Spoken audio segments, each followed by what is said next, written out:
कई दिनों से ये देखा जा रहा है, भारतीय जनता पार्टी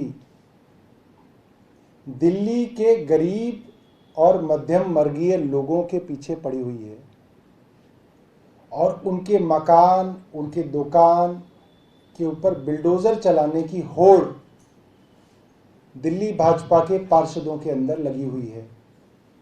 कभी एक कॉलोनी में जाते हैं, अगले दिन दूसरी कॉलोनी में जाते हैं, फिर तीसरी कॉलोनी में जाते हैं।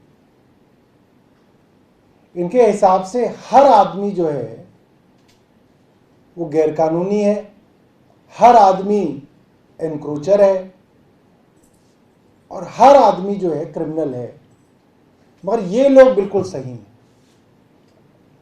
तो आज हम भाजपा के बड़े बड़े नेताओं के घरों की तस्वीरें आपको दिखाएंगे और दिखाएंगे कि भाजपा के दिल्ली के और ख़ास तौर पे एमसीडी के जो नेता हैं उन्होंने किस तरीके से एनक्रोचमेंट की हुई है, सरकारी ज़मीनों पे कब्जे किए हुए हैं, इलीगल और अनऑथराइज अपने मकान बनाए हुए हैं।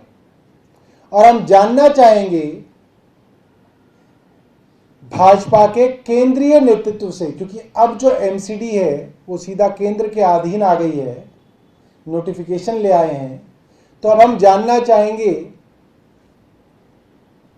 केंद्रीय नेतृत्व से कि अपने इन नेताओं के घरों पर बिल्डोज़र कब चला रहे हैं, इसका शेड्यूल बना के दिल्ली की जनता को दें कि इनके घरों पर बिल्डोज़र कब चलेगा।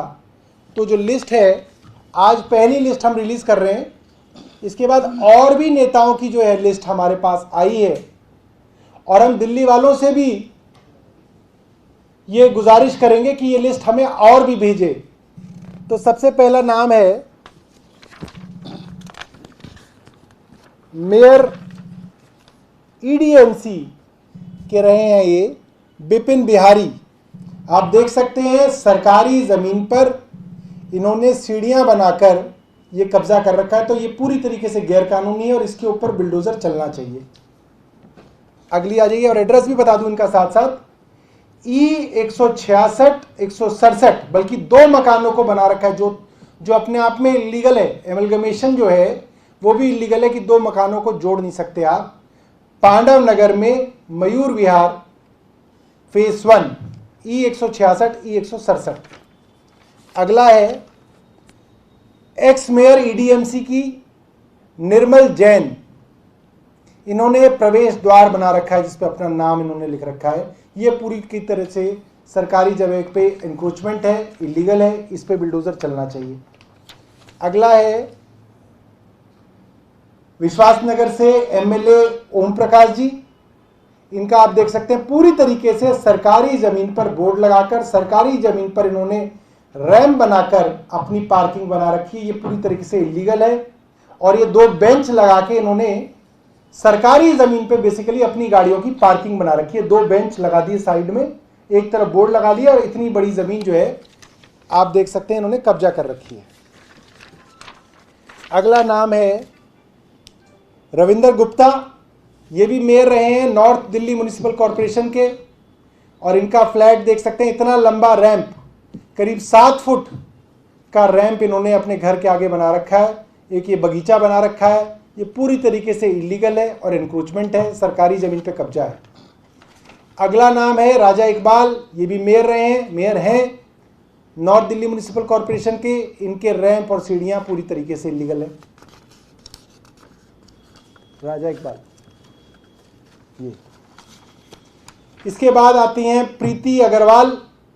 ये भी मेयर रही हैं नॉर्थ दिल्ली म्युनिसिपल कॉरपोरेशन की और देखिए कितना लंबा शानदार गार्डन बनाया है सरकारी ज़मीन पर।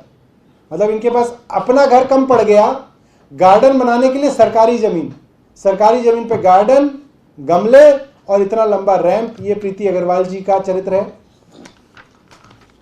अगला चरित्र रमेश बिदूड़ी जी, जो वैसे भी सुर्खियों में रहते हैं अपनी मधुर भाषा के लिए। इनका आप ये जो मकान देख रहे हैं जहाँ पे इनका ऑफिस है, इनका बोर्ड लगा हुआ है, ये पूरी की तरह से अंधेरिया मोड़ छतरपुर रेड लाइट के पास इनका ये है। ये इलीगल अनऑथराइज कंस्ट्रक्शन है, इसका कोई नक्शा पास नहीं है। अगर कोई नक्शा पास कराया इन्होंने एमसीडी से तो ये बता दें प्रेस कॉन्फ्रेंस करके कि ये मेरी जो है लीगल है। हमारी जानकारी के हिसाब से पूरी तरह से इलीगल अनऑथराइज कंस्ट्रक्शन है। अगला है 99 Okhla industrial area phase 1, member of parliament Ramesh विधूड़ी के भतीजे विक्रम विधूड़ी।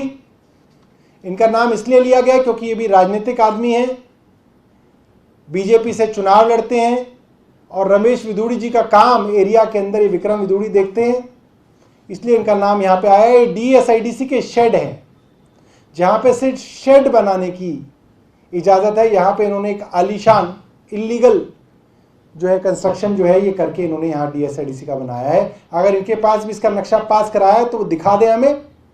हमारी जानकारी से पूरी बिल्डिंग जो है इलीगल और अनऑथराइज्ड है। इसके बाद मीनाक्षी लेखी जी का Chittaranjan Park opposite Shivalik apartment में एक जॉइंट ऑफिस है इनका, मीनाक्षी लेखी लिखा हुआ है, कार्यालय मीनाक्षी लेखी और सुभाष बढ़ाना। यहाँ पे इन्होंने एमसीडी का पार्क कब्जा करके, ये पार्क की ज़मीन है, इसको पार्क कब्जा करके इन्होंने यहाँ पे ऑफिस बना रखा है। ये पूरी तरह से इलीगल है, अनऑथराइज है, इस पे बिल्डोज़र चलना चाहिए और ये ज़मीन पार्क की बच्चों को मिलनी चाहिए। इसका अगला है अनिल जैन, राज्यसभा से सांसद हैं। इनका मकान आप ये देख सकते हैं, सैनिक फार्म में अनुपम गार्डन्स में ये जगह है, जो कि पूरी कॉलोनी ही इलीगल है। पूरी कॉलोनी जो है अनऑथराइज है, यहाँ पे कंस्ट्रक्शन तक की जो है इजाज़त नहीं है, ये यहाँ पे रहते हैं। इसके अगले हैं विजय जौली, ये भी अनुपम गार्डन सैनिक फार्म के अंदर इनका मकान, पूरी तरीके से इलीगल और अनऑथराइज कॉलोनी है जिसके अंदर ये रहते हैं। विजय जौली एक्स एमएलए हैं और इनके प्रवक्ता हैं भाजपा के। उसका अगला है छैल Bihari Goswami, leader of the house NDMC. इनका ये डीडीए फ्लैट्स है और इसको इन्होंने एक्सटेंड करके जो है पूरी कोठी बना रखी है, आप ये देख सकते हैं। बुलडोज़र चलने के लिए उपयुक्त स्थान है। हम जानना चाहेंगे बीजेपी से कि इन नेताओं के ऊपर बुलडोज़र कब चलेगा। दिल्ली के गरीबों के ऊपर तो आपने 1 अप्रैल से बुलडोज़र चला रहे हो, इनके ऊपर बुलडोज़र जो है बीजेपी कब चलाएगी। अगला है जोगीराम जैन, ये स्टैंडिंग कमेटी के चेयरमैन हैं एमसीडी के। एड्रेस है 20/7 शक्ति नगर, देख सकते हैं सरकारी ज़मीन पे इन्होंने रैंप बना रखा है। उसके अगले हैं मुकेश सुरयान, मेयर हैं साउथ दिल्ली म्युनिसिपल कॉरपोरेशन के। वो आदमी हैं जिनके डायरेक्शन पर एसडीएमसी के बुलडोजर गरीबों के घर और दुकानें ढा रहे हैं, ये वो आदमी हैं। इनका खुद का मकान जो है, एड्रेस आपके सामने है, RH 119 West Sagarpur illegal unauthorised colony के अंदर बेसमेंट सहित इनका मकान है। अगर इनके पास बेसमेंट का नक्शा है, खुद एमसीडी के मेयर हैं, ये हमें बताएं कि मैंने नक्शा पास कराया है, हमें भी पता चलेगा कि दिल्ली के मेयर साहब जो है ऑथराइज मकान पे रहते हैं। हमारी जानकारी के हिसाब से इलीगल और अनऑथराइज बिल्डिंग के अंदर ये रहते हैं।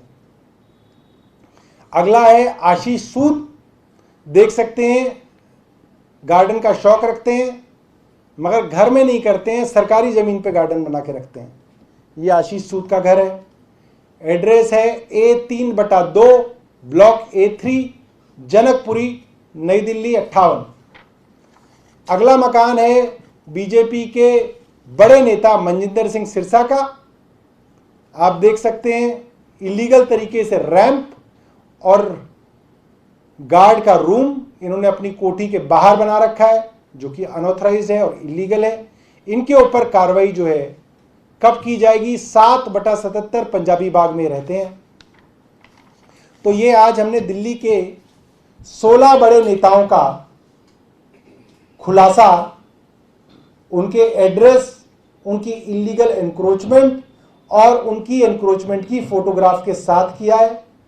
उनके पद भी बताए हैं और हम जानना चाहेंगे मीडिया के माध्यम से कि बीजेपी बताए कि इन लोगों के ऊपर बुलडोज़र कब चलेंगे या बुलडोज़र सिर्फ गरीब और मध्यम वर्गीय के लिए है। बहुत बहुत धन्यवाद। आपके पास कोई सवाल हो तो आप पूछ सकते हैं।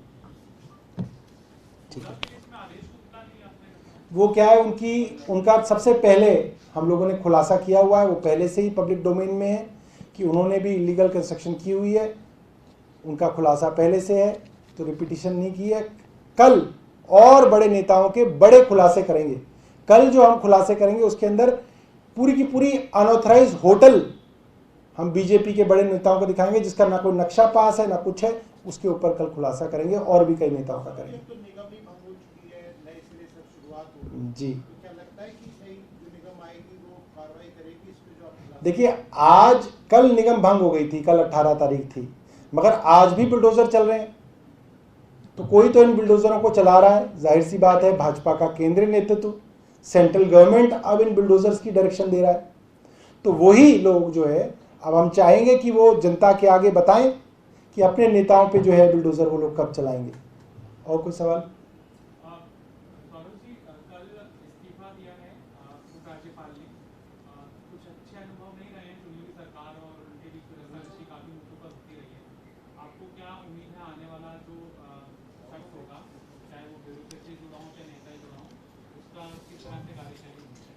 देखिए, अनिल बैजल साहब के साथ हमारी कई मुद्दों पे मतभेद भी रहे, तलखी भी रही, संघर्ष भी रहा, और कई अच्छे काम भी हम उनके साथ कर पाए हैं।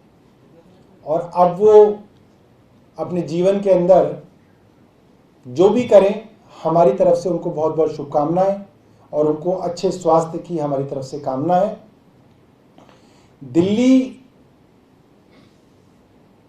क्योंकि केंद्र सरकार ने इसके अंदर कई कानूनों में संशोधन किया,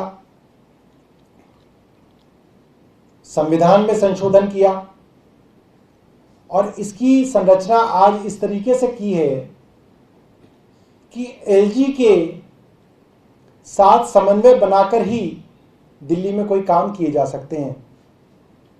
तो मेरी केंद्र सरकार से अपेक्षा रहेगी कि वो एक ऐसे आदमी को दिल्ली का एलजी बनाएं जो चुनी हुई सरकार के साथ समन्वय बनाने की कोशिश करें। जितने एलजी के दावेदारों के नाम मैंने अखबार में पढ़े हैं, उनकी उम्र लगभग 60 साल से ऊपर है। तो उनके 40 साल की जिंदगी जो है वो पब्लिक डोमेन में है कि उन्होंने 40 साल किस तरीके के काम जो है वो किए हैं। मुझे लगता है ऐसे आदमी का चुनाव किया जाए जो सबको साथ लेके, गैर राजनीतिक मंशा लेके, पब्लिक वेलफेयर के लिए जिसने अपनी जिंदगी के 30-40 साल दिए हों, इस तरीके के आदमी को दिल्ली का एलजी बनाया जा सके, ताकि दिल्ली के अंदर कुछ और जो है डेवलपमेंट के काम हो सके। ये हमारी अपेक्षा है। बाकी जो निर्णय है वो केंद्र सरकार के हाथ में है, जो करेंगे। क्या आपको लगता है कि उनके तरीके से कुछ दस्तक है कि एमसीडी चुनाव जल्द हो सकते हैं? नहीं, कल क्या है, बहुत सारे इस्तीफों का ही दिन था, तो कह नहीं सकते कि क्या था, बट एमसीडी चुनाव के साथ उनके इस्तीफे को जोड़ना मेरे लिए कठिन है। हो सकता है कुछ हो। तो समन्वय तो आपको निगम के प्रशासन के साथ भी बनाना पड़ेगा। बिल्कुल बिल्कुल बिल्कुल बिल्कुल, वो भी कोई अच्छे आदमी आए जो दिल्ली की समस्याओं को समझते हो, दिल्ली का उनका एक्सपीरियंस रहा हो, प्रशासन के अंदर उनकी इमेज ऐसी रही हो, जिन्होंने पब्लिक वेलफेयर के लिए काम किए हो और सबके साथ मिलजुल के नॉन पॉलिटिकल रह के उन्होंने काम किए हो, तो ऐसा लगेगा, ऐसा मैसेज जाएगा कि केंद्र चाहता है कि समन्वय से काम हो। ये और एक तरफ आप बुलडोजर को लेकर बीजेपी पे सवाल निशान खड़े कर रहे हैं, वहीं दिल्ली बीजेपी प्रत्येक जो लगातार आदेश गुप्ता अरविंद केजरीवाल पोल अभियान को लगातार सक्रिय रूप से चला रहे हैं, उस पर कैसे स्टैंड? असल में वो बिना बात दुख में परेशान हो रहे हैं। मैंने उनके कई वीडियो देखे ट्विटर पे, वो बेचारे एक पर्चा लेके घूम रहे हैं और उनका कोई पर्चा पड़ ही नहीं रहा।